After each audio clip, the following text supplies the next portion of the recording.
Welcome everyone to This Week in the VILLE. I am DeonTay Smith, your host, and I am here with Shadonna McFall. Shadonna, how you doing today? I am amazing. How are you? I am great. You're involved a lot in Fayetteville, and can you give us an overall description of what you do, what all you're involved in? Oh, absolutely. So, like I said, I am Shadonna McFall, and I have a company called the Mo. Born and raised in Fayetteville, went to the military, did 20 years, came back, and I just started doing things. So now, like I said, I do PR, marketing, media, nonprofit for veterans. So I just get out there and, try to connect people. Well, connect people. I don't try. I'm doing it. I'm connecting people and making things happen. You are a CEO, yes, and a founder of Mo's Heroes. Yes, is that correct? Yes. Can you give us an overall description of that? Yeah, so when I was on active duty, I was stationed in Honolulu, Hawaii. So around 2013, I had my son, and when I got to Hawaii in 2011, and before that, I was in Germany and Hawaii. I meant Hawaii and Korea, and I've never seen. No, I'll take that back. When I grew up in Fayetteville, I saw a lot of homeless veterans, but as a kid, you didn't really know what it was. So I get to Hawaii now. I'm an adult, and now I'm seeing all of these homeless people. Now I'm seeing all of these homeless veterans. Now I got questions.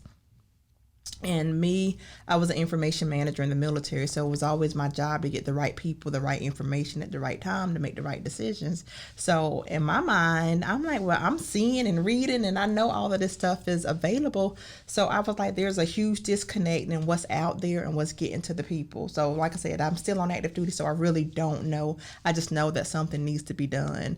So, started Googling stuff and, formed the nonprofit and got people to come and help, because it was homelessness in Hawaii is a huge problem.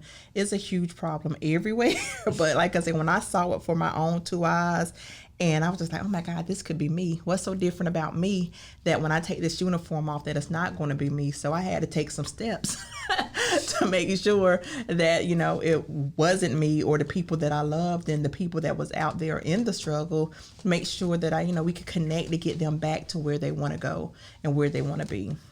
You traveled a lot. I heard you say you was in the military. Yeah. What challenges did you face traveling and trying to maintain these businesses of yours? So the businesses came later on towards the end of my career, but a lot of the challenges when it comes to traveling was a lot of times when I deployed, the Army, they deployed in units. So like the whole unit would move out. The Air Force, it was just me. They would give me a government travel card, some orders, say, hey, see you, be good, get back safe, keep your head down and all of that kind of stuff. So traveling by myself was a little challenging. Like I said, I missed plenty of flights. Seriously, some professional flights, some personal flights. Some was my fault, some wasn't. But yeah, just making sure that you're where you're supposed to be when you're supposed to be there. That's the biggest, what's the biggest challenge. And like I said, leaving my family and leaving my loved ones base to base, that was probably the biggest challenge, because you have all these friendships, all these relationships, right. And every couple of years when you get orders, it's either I'm leaving or they're leaving. So I was over it. By the time my career was over, I'm like, I ain't making no new friends, because I'm serious.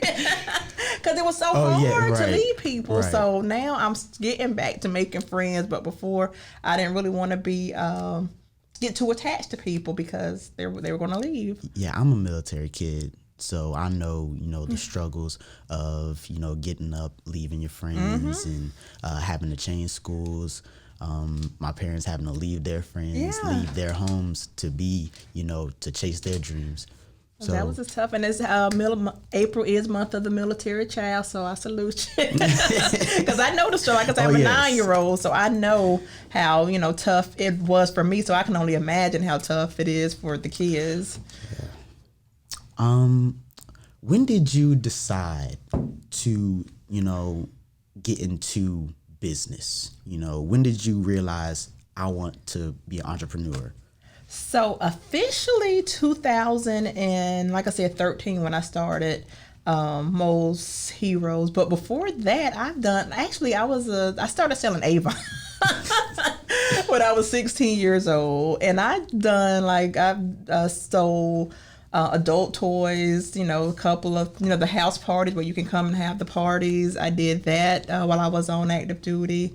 What else did I do? Like I said, I feel like I've always been an entrepreneur. Even when I was a kid, we would have like neighborhood concerts. We would sell tickets to a concert. You come to my house, I'm charging you 50 cents for a glass of, so It was always, figuring out ways to make money. And that's really all the entrepreneur is, being creative and, making some money. Everybody has a higher calling. I will say that.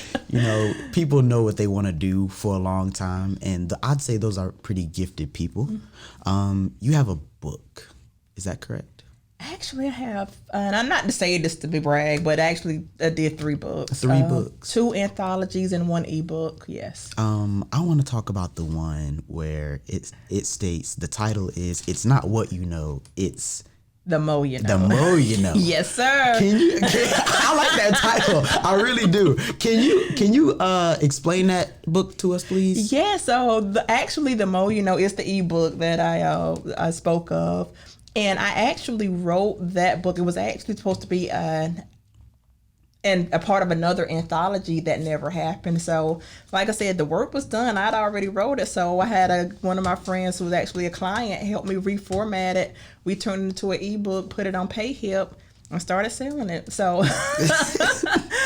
what the more you know, it really just breaks down, my time, in the military, and some of the things that you could do too when you get out, how to prepare for life after the military.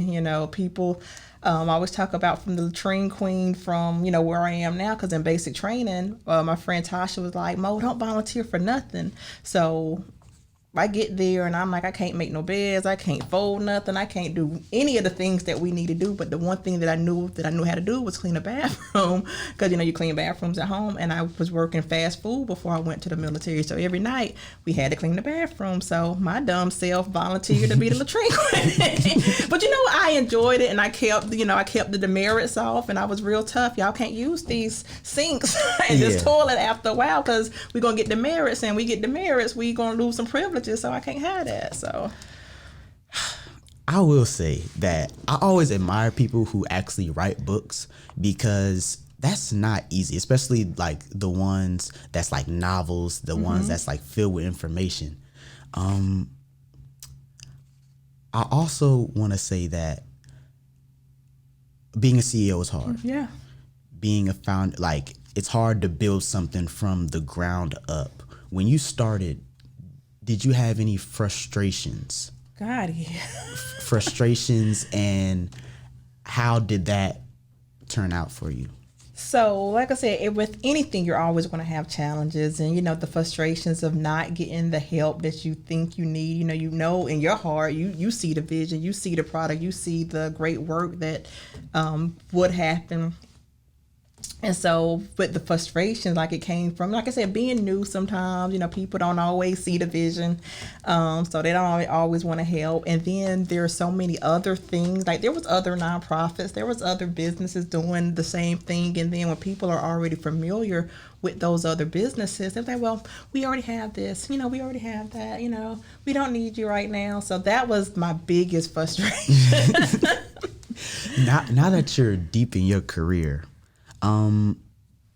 what are your long-term goals? Like, where do you see this business 5 to 10 years from now? Like, where do you see yourself? So 5 to 10 years from now, I'm hoping, like I said, when I started Mo's Heroes, it was to help, homeless veterans. I'm hoping that I work myself out of that, because we shouldn't have homeless veterans. Now with all of this technology, when getting the word out, so I'm hoping Mo's Heroes can go away.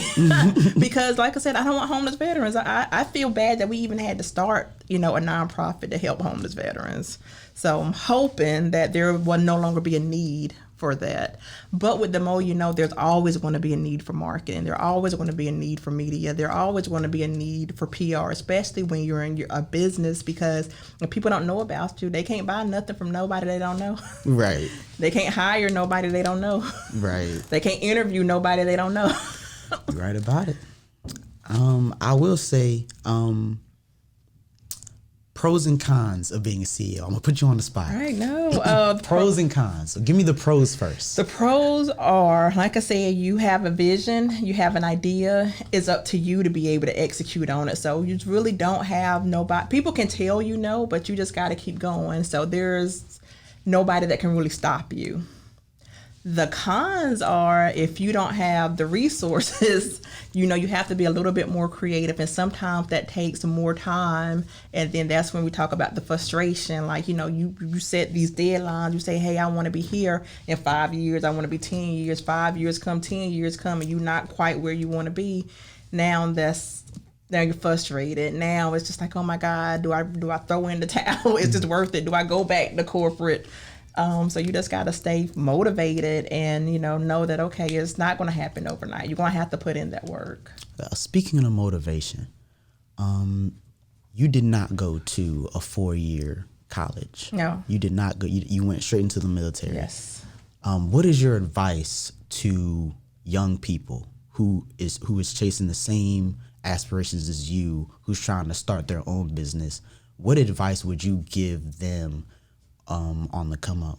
So the advice that I would give them, if you know what you want to do, don't let anybody stop you. Don't let anybody discourage you. Don't let anybody tell you don't do it. You can't do it, because you can. Do your research. Go to the Secretary of State, get your paperwork done, because that's the biggest thing. Right. That paperwork is going to, it's going to make or break you. So get your paperwork done. Start the legitimate business, and you just go for it. Find mentors, find coaches that's already been there that can keep you from falling in that pothole, because a lot of times people, they want to do it themselves. They want to get it out the mud. You ain't got to get it out the mud no more. There's Right. people out there that done figured it out.